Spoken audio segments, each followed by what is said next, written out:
You've got the Star Wars hoodie on, which can only mean one thing. It's time again to hope Disney doesn't butcher my favorite childhood franchise. Well, so far, what do you think? So far? So good? far? Yeah, pretty good. It's Goonies in space. I'd say more Stranger Things in space, but I think it's because you're an old man and I'm young. Well, it's definitely, like, Stranger Things is the only kind of recent version they've done of it. I don't think anyone's tried anything else. Yeah. I kept thinking back to what was like a live action kids adventure. It's been a long time. It's definitely a little bit more Stranger Things in the way that, like, each person fills more of a D&D style role. We've got 4 main characters, and then we've introduced 2 new ones by the end of the 2-episode premiere, which usually spells death for a franchise. Yeah. But we were very happy with the first episode. I was happy. I could have waited a week. But the thing is, I went in with such low expectations that anything could have made me happy. I had hope from the start. I don't know, something about it just, like, it seemed cool in the trailer. I'm like, I'm on board. It's also the most different thing we've had. The Star Wars universe is so broad, and they just keep giving us the same thing over and over. So everyone feels much more of a role like Stranger Things. You've got Dustin, who is Max Rebo. I think it might be Neil. You got Wim.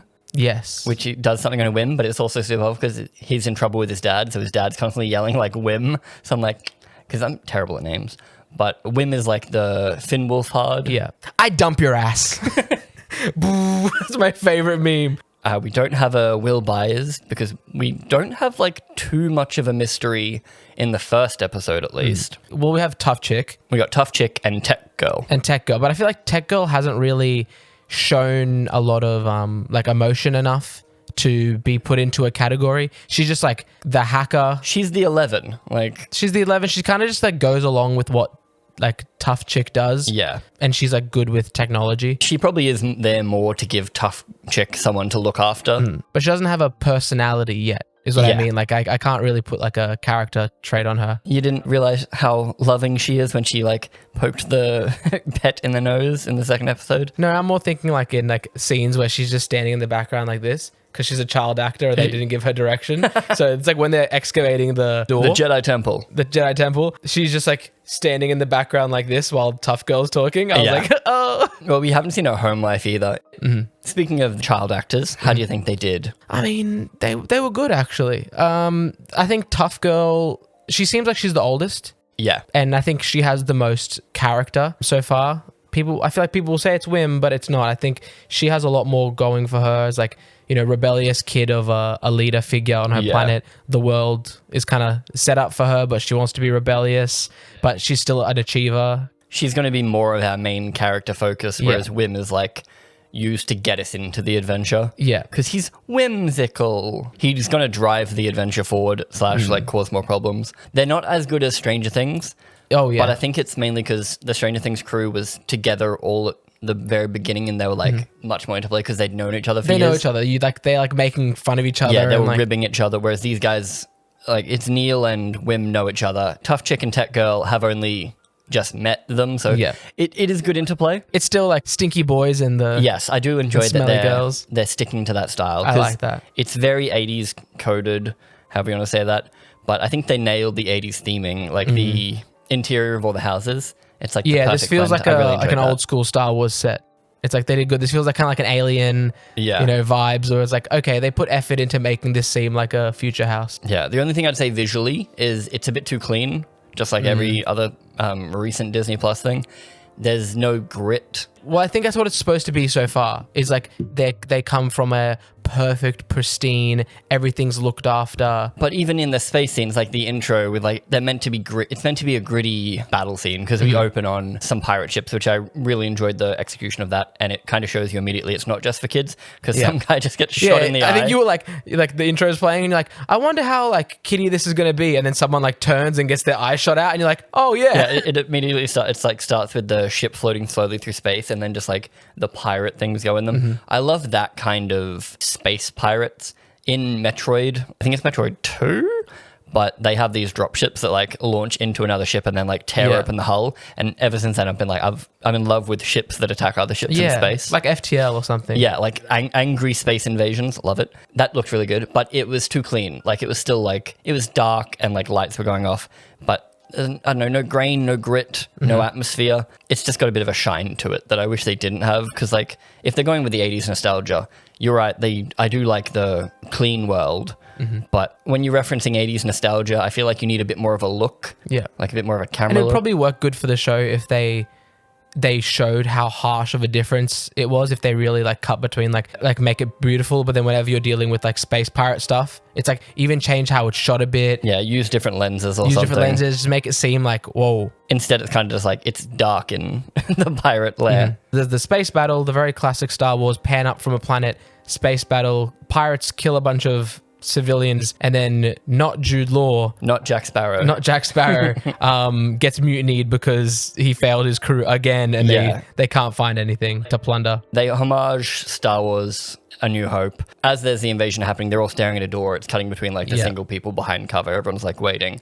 And then, a bunch of the people die because it's a terrible tactic to just like open the doors and walk in. Like they're not taking cover. You're always going to lose guys. And I guess it's more okay with stormtroopers because they have a shit ton of them and they don't care. But yeah, these are real pirate lives. Pirate lives matter. I do enjoy Wolfman though. He looks cool. It's nice. They're doing a lot of practical puppets and people. Your favorite little gremlin from episode 2. Oh my God. That little like heroin crack monkey. He was freaking great. You lit up as soon as he came on screen. He's like, it's almost like, you know when you see a fire ant move and it's like they're skipping frames? When he moves, he's moving so quick. He's just like, and I'm like, oh, he's shadow stepping around the place. Who doesn't love a good pirate monkey? Oh man, it's so good. Honestly, my new favorite Star Wars character.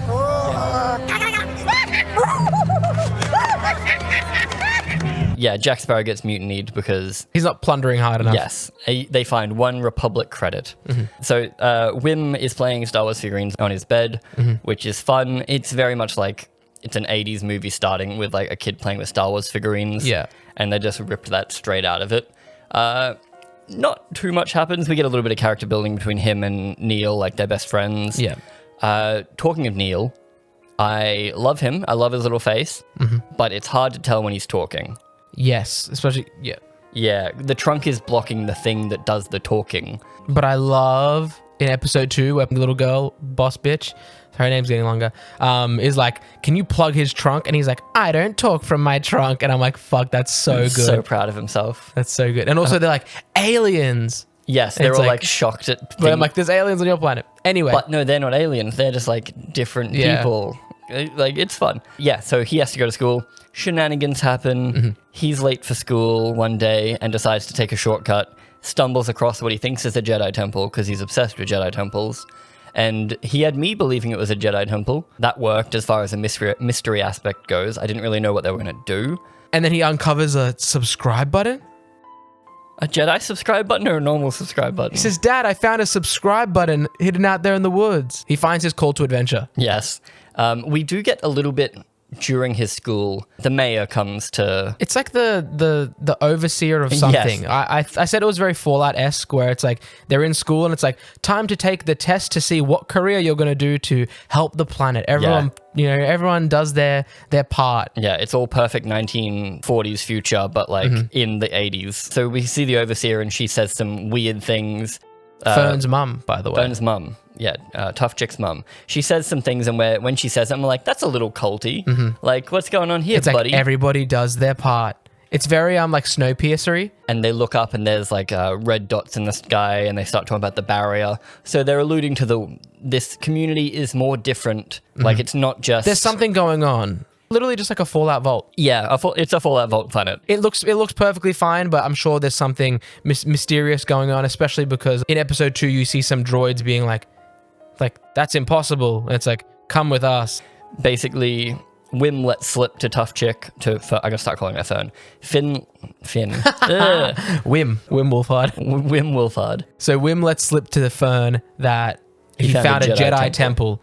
And so somehow she beats him to it when he's going back with Neil later that night. Throughout the show, there's a couple of little leaps in logic that I'm like, wait a minute. But then the show does something fun and I'm like, oh, this is like, nice. Oh, okay. This show does really good, like childish humor really well. It's like, they did call dibs. Yeah. It's like, that is the rules. That is the rule. It's like, it checks out. It's like, shut up, dude. You're supposed to be on my side. Claimsies! Plastics. They called claimsies. It checks out. And then the great moment where he's like, once we're inside, then we'll call dibs because they call dibs outside. And he's like, genius. Yeah, I'm like, this is so good. Like, It's cute. kid dialogue is working very well. Yeah, there's always a worry with like 80s throwbacks that they're gonna like sanitize it. They didn't, obviously, because someone gets shot in the face immediately. Yeah. The Goonies is a pretty messed up little movie. Yeah. Like, it's not just a normal movie. Stranger Things was huge, but it was more horror. So Stranger Things isn't really focused on family at all. It's more definitely like teens and above. I think this is like more adventure than Stranger Things. More classic Goonies audience, like, oh, it's a family film. Like, they call stinky boys, and they're pointing out things that a sanitized Disney wouldn't always want to. And I'm like, I'm glad that there is some of that. Oh, there is one moment. Wim goes to find Neil to like get him to come help dig up the thing. And he sees his little brothers, but they're watching the Star Wars Holiday Special. Wow, they're watching a clip that was shown in the Star Wars Holiday Special. I think it's the thing that the fucking Chewbacca's kid was watching. It's What a like good it's like a callback. little weird circus performance. It's only on screen for like 2 seconds, but I was very happy it was there because the Star Wars Special is hilarious. But this kind of like canonizes that exists, and they haven't done that before. I think what I like about this show a lot is that you don't have to be a diehard to enjoy where it is or where it's going. Like, for example, Acolyte, depending on what viewpoint you have, you're getting crucified by a different part of the audience. Yeah. You know, for not knowing enough about Old Republic, Sith era, you know, this, that. Yeah, you hate it because you don't understand. Yeah. Whereas this is what isn't there to know about adventure. Which is something that I think broke you a little bit at the end of episode 2 that we'll get to. The inclusion of the Jedi. You were like, I don't think I want Jedi in this. It's just because I'm like, man, you were doing so good have Jedi be this mystical thing, because so far, as far as we were aware, there was only the one. There was only just Luke around, you know? Yeah. Wim was like reading Old Republic stuff, like archives of... I don't think it was the Luke versus Jedi fight. It was just standard. I'm like, is that Obi-Wan and Anakin on like fucking Mustafar? Yeah, it's like, it could be that, because I guess Rey in 7, she's like, what? They're real? So like they were mythological. So I guess someone wrote a kid's story called like The Jedi at some point. But yeah, you're right. Like, I don't think I needed another Jedi in this, but maybe he won't be like Jedi. Like maybe Cal Kestis from the games, he's like shit at being a Jedi for the first bit. So until he gets trained, he couldn't really do anything. So maybe this guy can lift keys, and that's like Well, I the imagine extent that's of his his thing. power. Like, he only used it to be a pirate. Like change the odds in some games kind of Yeah. deal. He's like, oh, like I never got any formal training. I could just do this cool trick. Yeah, I hope so. I'll be a bit bummed if someone pulls out a lightsaber, or if Luke Skywalker rocks up. I'll be like, guys. Yeah. Because the Star Wars universe is so big, I want more disjointed stories that just like live in that world. Yeah. They don't need to have Jedi in them. Because we're up to like 40 Jedi being alive during The Mandalorian at this point. Yeah. And it's like, calm the fuck down, guys. It's tricky, and that's where I think the show might get a bit skewed, is with a Jedi comes Jedi writing for them. It's like you have to have him have like a internal like battle with himself about good and evil and his powers, and losing them or training them and going back to the old ways and the new ways. I think it would get really muddy if they do that. I think keep him simple as hell. Yep. He's just a Jedi who's a pirate. That's it. Wim like fantasizes about it and is like, what do you mean you failed the Jedi, blah, blah. And he's like, what the fuck do you mean I was never a Jedi? What's a Jedi? Yep. I just Or, have like, space powers. Discovered his powers after. Because like there were some people in the Outer Realms. He could have been raised by pirates. I don't know. Yeah. Like, but he's Peter Quill. Peter Quill, yeah. Latent magical abilities. So the climax of episode 1 is basically, it's not a Jedi temple. It's a spaceship. And they accidentally put it in autopilot. And these kids go, whoop. I was like, oh, they're just in space. And then you start seeing the stars. And I'm like, fuck, they're going to... I'm like, I was feeling attached to these kids. I'm like, oh, fuck, they're going into hyperspace. Yeah. This is not good for these kids. Yeah. And that's an interesting thing. Like, once they come out of hyperspace in episode 2, even Tech Girl, KB, is like, if that was actually hyperspace, we're very far away because they haven't seen hyperspace. And you actually see in the community, like on the planet Abadul, El Dorado, as we come to find out. El Dorado is what I called it before. All of the cars that are driving around are using train track style, like bumper car things. So like they all have to be connected to the road. So you can only go where they tell you to in this town. At Atten. Firstly, a great spot to end episode 1. Yeah. They're just in the vastness of space. I thought they'd come out. I was literally And it's like, I hope they enter there. And then it's like, ba-ba, ba-ba. I'm like, yes, that was good. That goes hard. It was almost disappointing that there was a second episode. Yeah. Because I'm like, oh no, like, especially because I knew it was shorter. And it's like, if all the episodes were that meaty, like we got a pretty big introduction to each of these characters. KB lacked a little bit, Neil lacked a little bit, but like they're the best friends. That's their role. We get this whole little adventure thing with these kids, and then the second episode does do so little. Yeah. The adventure is they need to get home. Like that's what we're setting up.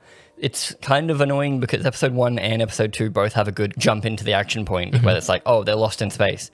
But in the second episode, all they do is kind of find Jude Law. Yeah, episode 2 felt so short as well in comparison. Especially because episode 1 is like space, day, night, space. Like it's like time skips a lot. And episode 2 is they land in the spaceport, and then by that night they're in prison, so you can only do so much. They're on the planet for under an hour, and they've caused trouble because they come out of hyperspace, and the robot wakes up that they found on the way in. They thought it was a skeleton, but it's a robot, and it's a pirate. It's a pirate. It's the most pirate thing that's ever but existed. You know, I like it. He's like, his character, you know, he's hammy, he's cliche.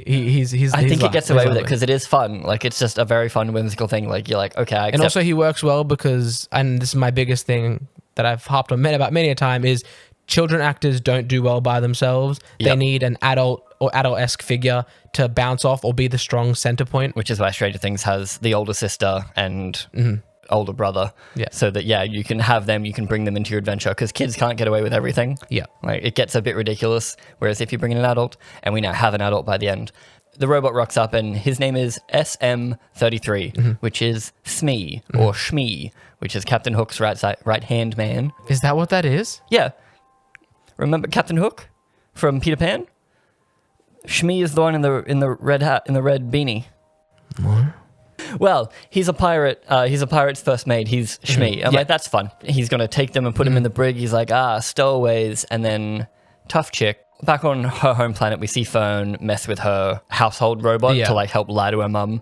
So that's the kind of girl she is. She tries to override him, and she does it in a clever way. Like she actually uses like pirate logic against him. I killed your captain, so I'm your captain now. And you just see the robot being like, okay. Okay. Well. I accept like robot laws. He's like, I can't find my captain anywhere. Yeah. And we find out that the captain and another guy killed each other as far as we can tell. Everyone, all the humans just dead. You're telling me there's a skeleton crew? You're telling me a shrimp fried this crew? You're telling me a skeleton crewed this ship? Like, I don't know if that's the name, like why that's the name of the show. I imagine it's because they're going to be pirating around, and it's like, there's only a couple of us. How are we going to run this ship? You know, we're running on a skeleton crew. There's like 6 of them. But they're also children. There's also skeletons on this ship. But Smee takes them down to a spaceport. For repairs, because they need stuff. Oh, and directions. Because they say to Smee, hey, can you take us back to Aden? And he's like, huh? He goes, which one's that? Yeah, points at the stars. It was a good moment. So then they go down to the planet. Meet my favorite character. Yes, they meet little space monkey gremlin. Crack monkey. And they start causing shenanigans. So like they go to a ramen bar and then set everything on fire. They pay with doubloons, and the space doubloons are in perfect condition. And he's like, what the hell? Is this an old like Republic doubloon? And he's like, maybe. He's like, is this enough? And everyone's like, holy fuck. Yeah, it's like, can you take me back to Aden? And everyone's like, what is that? And then the girls meet a hooker. Oh yeah, that's the thing. It's like it's based at a family because they don't go in the hooker bar and like show a bunch of prostitutes. Yeah. They look at it from the outside and it's a little subtle. It's like ladies dancing. What's that? It's like let's nothing. Not go in there. Let's keep going. Yeah. The hooker basically tries to help these kids out because she's like, you really shouldn't be here. And they're like, take us back to Aden. And she's like, yeah, I'll take you back to the magical planet of El Dorado. Sure. So it's like, that's our mystery there. It's like Aden is more than meets the eye. Yes. It's either the kids were being lied to the whole time or they are on the mystical planet and it's cloaking itself. It's hidden. It's the barrier does completely something away. Yeah. So it's like, we don't know why. So it's a bit of, it's a small mystery. It's not like pivoting the show on. It's just making their trip home more effort, adding a little bit of mystery. It seems like we're going to be cutting back to the planet because we do actually cut back to I think we're going to get like dad and mum probably like doing their own little side adventure. Yeah, which I don't know how that's going to work because like I don't know whether they're going to like leave and come after them or whether they're just going to try to develop Aden as this magical planet or like whatever's going on there. Because surely mum and dad know about it. Like they know why. Surely mum knows about it. Definitely mum knows about it. I don't know whether Dad will know about it, because I guess he could start uncovering things. Yeah. It seems an odd thing to cut back to. I really don't want to spend too much time on Atadden unless it is developing the mystery. Unless the kids they do land back there, and them and Jude Law have to uncover the secret to get to the bottom of Yes. it. But I don't know what their motivation would be. Once they get home, yeah. Unless Jude Law has to get captured, they have to save Jude Law. In doing that, they uncover the secrets of Atadden. Or Jude Law betrays them. He's obviously gonna do like a greedy double. He's gonna Jack cross. Sparrow them. Yeah. Drink up, me hearties, oh. Sorry, Will. Whim. Sorry, Wim. I said Will as in like Will. Oh, Yeah, Will Turner. that wasn't wrong. Will Turner. Whim Turner. Good cover. You've also been calling him Will the whole episode. Yeah, so maybe he betrays them and takes down the barrier, and then all the pirates come, and then the whole town's And he's under like, attack. see, I'm your captain. And then he's going to double cross them because he loves the kids. Maybe he accidentally double crosses them and then realizes he does love these kids that he's gone on this 6-episode adventure with. So 6-day adventure, Yeah, it can't be long. potentially. The pacing is a little strange in episode 2, like we said, how it feels so short compared to episode 1. So they really have taken like a movie and then just kind of like cut it up. Yeah. Especially because Jon Watts does movies. Like he's a movie writer director. This feels more so like that than what we were saying about Acolyte. Because Acolyte did bounce around. Acolyte just felt kind of stupid. Like they just made shit up as they went. Yeah. It was written by 6 different people that each wrote an episode and they weren't allowed to look at So each other's weird. episodes. Whereas with this, it does feel like one flowing thing. But yeah, the episode kind of started with, oh, we're back to square one. And then we did our build up again. But not in an episode kind of way. Like the problem they have in the second episode is getting captured. And then that's solved in the next 2 minutes by a Jedi being there in the same cell as them. Yeah. He's just Professor Lupin. He's like, g'day. Pacing just needed a bit more work, I think, in that second I think episode. that's just like a Star Wars problem now. No, it's not a Star Wars problem. It's a streaming problem. Yes, yeah. A Star Wars on streaming problem. But let's finish off the episode. So the kids are running away from space bounty hunter pirates, and then SM-33 comes in. Definitely a highlight. He's got these cool like reflector deflectors a very nice touch. They like absorb heat and get like red hot. And I'm like, please hit someone with that. And he like fries a space pig with it. When he was using him to deflect thing, it's not Beskar. Like you can see that it's getting hot. It's just like chunky metal that he's using because he's a robot. He's got big K2SO energy from Rogue One. You are being rescued. Please do not resist. He's not really built as an assassin droid or anything like IG-11 But he's is just from still like a Mando. robot. Yeah, he's just a tank of a droid. He's probably like meant for lugging. He's probably meant for like lifting stuff up, putting stuff down. So he's just very good at beating the shit out of people. But yeah, seeing those get hot and like just noticing that, I'm like, that is fantastic. Great touch. Which again is like, it's a proven formula. I love K2SO. I love this guy now. Yeah. And he's played by Nick Frost, you said? Yes. Can I get a space cornetto? Because now both of them have been in it. Oh yeah. Because Simon Pegg is 2 portions. But then he gets, as they're fleeing back to the ship and Wim's bartering with the little crack monkey, he gets fried and then they get hauled off to jail. Well, the brig. Sorry, they get hauled off to the brig. Yeah, they're like, what's a brig? Because Yeah. these kids don't know anything. But then in the brig is where they meet Captain Jack. They meet Captain Jack Sparrow. Oh yeah, the key, watch this. And then he just like, He goes a little Jedi. He's like, the distance between you and the key Is an illusion. illusion. Me, me, me, me, me, me. when he said that shit, I'm like, fucking hell. And he has a hood up. Yeah, you're worried about it getting too Star Warsy. Yeah. Like, because we've had so much. Like, no series is safe from the Jedi. Having a kid obsessed with Jedi is probably enough. Having the Jedi as like this mythical thing that's out there. Making you them know? mythical again. Because, like, Luke thought they were a myth. Or have a pirate be like, what if we run into a Jedi out there? You know, it's like, don't be stupid. That's They a don't myth. exist anymore. Yeah. They all died out during, or Darth Vader killed all of them. But overall, a really, really fun show. Fun. Yeah. I'm definitely scared because they've hurt me before. We liked the first 2 episodes of Acolyte. Like, we didn't love them, but we watched... Hey, I have you on tape, buddy. What? I have you on tape, buddy. We watched the first 2 episodes of Acolyte. We're like, oh yeah, like that was something. What? I'm going to play it. This is a really good space show. What about the first 2 episodes of Ahsoka? Dog shit from the start. Dog shit from the start. Terrible show. But do you reckon this show needs like a bit of a warning? Like, this isn't your daddy's Star Wars. This is like a fresh No, take. this is your daddy's Star Wars. This isn't your basement dweller's Star Wars. Like, do you think that this is too much of a step out of their usual formula. In a good way. Okay, Yeah. in a good way. That was essentially what I yes, wanted. it is, but I think that's a good thing. And I'm kind of hoping it makes it a little bit more immune to like internet criticism. Like, I hope that the angry Star Wars... We're out of a job. I hope the angry Star Wars YouTubers don't go in on these fucking children just trying to do their thing. Yeah. Because it's not like it's like... Can't wait to see Star Wars Theory be like, yeah, chat, they're fucking idiots. These guys are fucking idiots. Buy my lightsabers. Just for that, we got a sale on the site. No, do a positive one. No. You know what? These kids are fucking... They're smarter than Ahsoka was. Hey. They're smarter than May and Osha were. You know, this guy might be the first proper Jedi. This guy might be the first proper Jedi that we get in canon. But we do have an older man talking to a bunch of kids again. Don't you get obsessed with these kids. That's what I'm saying. I don't think you can be mad at this episode. Like, worst case, you can be like, yeah, that was pretty good. Yeah. Stranger Things Season 1 does have, like, the mum plot. Oh, yeah, there is a mum plot in Season 1 of her trying to find Will. Yeah. So maybe Wim's dad will have his own little, like... Well, maybe the mum isn't dead. Maybe the mum's she was looking... Yeah, she couldn't find them again.